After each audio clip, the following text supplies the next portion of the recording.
A long, long time ago, I used to take acting classes for fun and for personal development because acting classes do some fantastic exercises.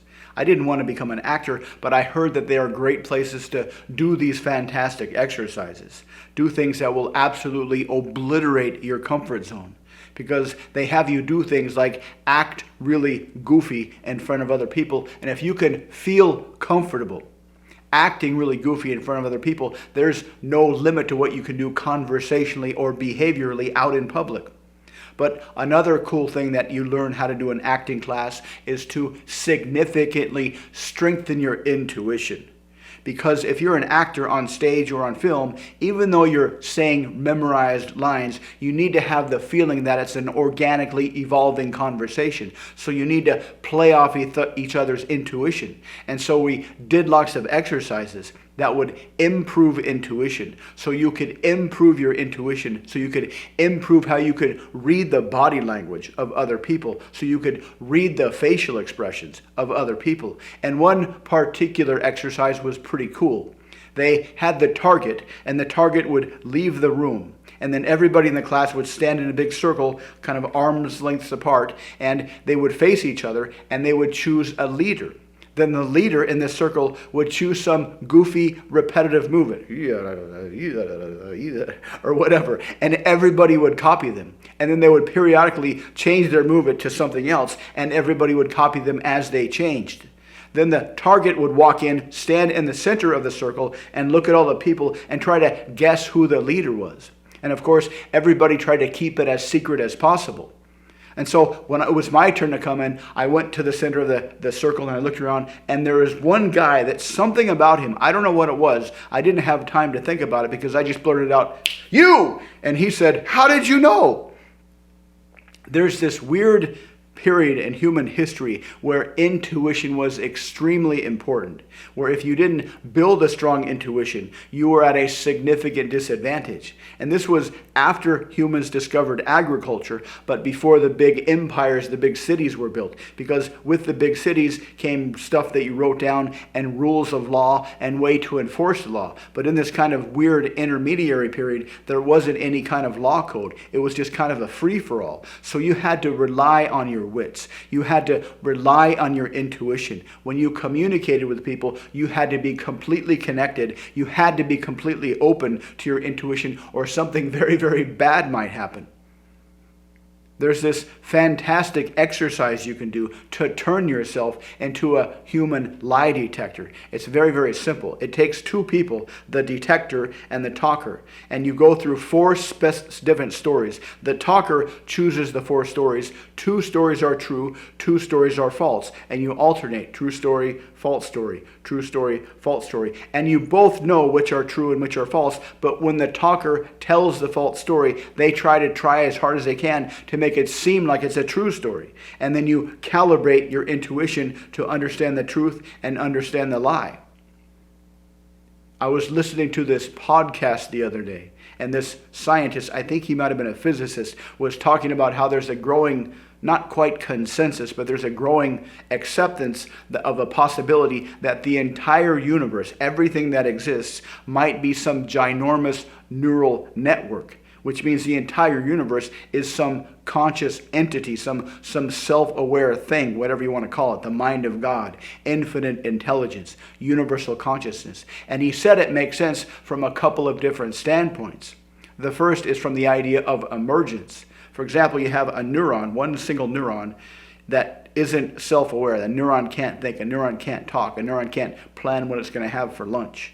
But you hook up 100 billion neurons in a neural network that's the human brain, and you have this emergent system of consciousness, of self-awareness. You have memory, you have dreams, you have emotions, you have fantasies, you have ideas for the future, you have happy memories and regrets from the past. And for most people, this is as far as it goes. But it's quite possible that our one conscious brain is part of a planetary consciousness. And just like a neuron doesn't really know that it's in a brain consciousness, a human brain can't really tell directly that it's in a planetary consciousness. And this can keep going up multiple levels. A planetary consciousness might be part of a galactic consciousness. And all these galactic consciousnesses might be part of the universal consciousness. But the universal consciousness might not be the last step, because some scientists believe that maybe our universe is not the only universe. There's like a cajillion other ones, especially if you think about the quantum multiverse theory. And he was saying that this also makes sense from a religious standpoint, because all cultures on earth have some kind of religion. It's part of who we are, and our religion kind of orients us to seek these higher power things. But because our brains can't really understand this stuff, because our brains haven't evolved enough to understand this stuff, we kind of have to anthropomorphize these religious ideas. So we imagine that the gods, metaphorically, are like us, and they think like us and talk like us. But the fact remains that all cultures have this idea that there's something higher. And he was saying that if you take two magnets to create a magnetic field, and then you throw some metal shavings on the magnetic field, they'll line up along with the magnetic field. The metal shavings don't create the magnetic field, but they sense the magnetic field, and the magnetic field runs through the metal shavings and kind of makes them line up. He said similarly, there might be some kind of consciousness field. And when we orient ourselves upward, metaphorically upward, not literally upward, but metaphorically upward, we're aligning ourselves within this consciousness field. And just like the metal shavings don't create the consciousness field, our brains don't create consciousness. We just perceive the consciousness field. It's running through us, and it goes through us and the higher levels of consciousness, which means theoretically you can tap into this consciousness field if you open up to your intuition.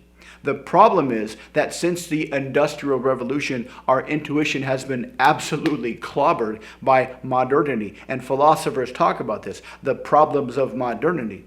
But you can remember your intuition. You can do exercises that will strengthen your intuition, so you can tap into this consciousness field and gain access maybe to information that you otherwise wouldn't gain access to. And one way to strengthen your intuition is to sit quietly in a room for 20, 30 minutes without any devices, without any external things that will bother you, and just let your thoughts settle down. Wait till your normal chatter kind of goes away. Wait till the boredom goes away. Wait till the things you're worried about, the mental chatter about the things you're worried about, wait till that goes away, and just relax and listen to your intuition, or listen for your intuition. It might take a while to calibrate your intuition, but once you tap down into that intuition, that will serve you in magnificent ways. Another way to tap into your intuition, another way to strengthen your intuition, is to always record any flashes of insights you get. Because not only is our intuition being clobbered by modern technology, but it's mostly being ignored by most people.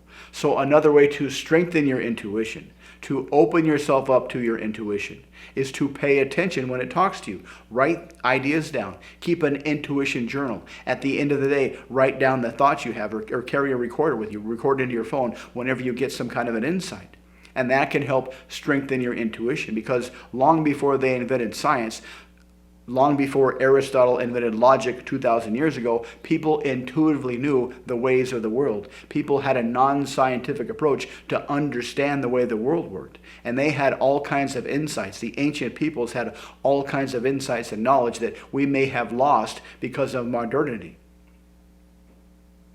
It's really, really spooky how this works. Because once you calibrate your lie detector intuition, and then they tell a lie or a truth and you don't know which is which, you will know exactly when they're telling the truth, and you will know exactly when they're lying. But the spooky part is you don't know why you know. You just know. You get an intuitive feeling.